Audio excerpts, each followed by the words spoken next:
নিজ দলের নেতাকর্মীদের ছাড়াতে থানায় দলবল নিয়ে জড়ো হওয়ার ঘটনা বহু আছে, তবে অন্য দলের নেতাকর্মীকে ছাড়াতে থানায় হাজির হওয়া ও পুলিশ পেটানোর ঘটনা একেবারেই বিরল।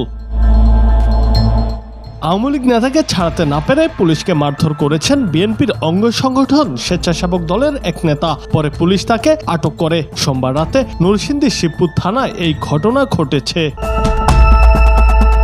স্বেচ্ছাসেবক দলের ওই নেতার নাম আবিদ হাসান জজমিয়া। তিনি নরসিংদীর শিবপুর উপজেলা জাতীয়তাবাদী স্বেচ্ছাসেবক দলের সদস্য সচিব। শিবপুর থানা সূত্রে জানা যায়, উপজেলা জয়নগরের ইউপি চেয়ারম্যান আওয়ামী লীগ নেতা ও একাধিক মামলার আসামি নাদিম সরকারকে গ্রেফতার করে পুলিশ। খবর পেয়ে রাত 10টার দিকে তাকে ছাড়িয়ে আনতে দলবল নিয়ে থানায় যায় উপজেলা স্বেচ্ছাসেবক দলের সদস্য সচিব জজমিয়া। থানায় উপস্থিত হয়ে হাজতখানায় নাদিমের সাথে দেখা করতে চায় সে। এ সময় কর্তব্যরত পুলিশ সদস্য সবুজ মিয়া তাকে বাধা দেয়। এক পর্যায়ে সে ক্ষিপ্ত হয়ে সবুজ মিয়াকে মারধর করে। থানায় উপস্থিত পুলিশ সদস্যরা হাজতখানার সামনে থেকে সবুজ মিয়াকে উদ্ধার করে। এই সময় পুলিশের সদস্যরা এই ঘটনার কারণ জানতে চাইলে জজ মিয়া আরো উত্তেজিত হয়ে পড়ে। এক পর্যায়ে জজ মিয়া বলেন, এই থানায় চাকরি করলে তাকে চিনতে হবে, তার কথা শুনতে হবে, তা না হলে এখানে চাকরি করা যাবে না।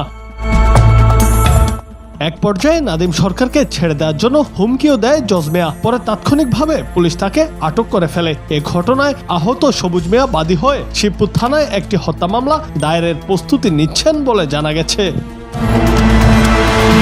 এলাকাবাসী সূত্রে জানা গেছে, আটক জজ মিয়া একজন পেশাদার সন্ত্রাসী। স্বেচ্ছাসেবক দলের উপজেলা কমিটির সদস্য সচিব হওয়ার পর তার দৌরাত্ম্য আরও বেড়ে যায়। হত্যা ও মাদক মামলা সহ একাধিক মামলা রয়েছে এই নেতার বিরুদ্ধে।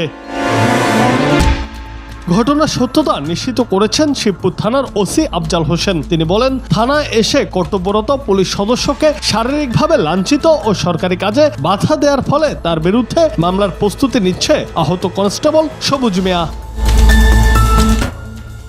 জুনায়েদ আহমেদ, বাংলা টিভি।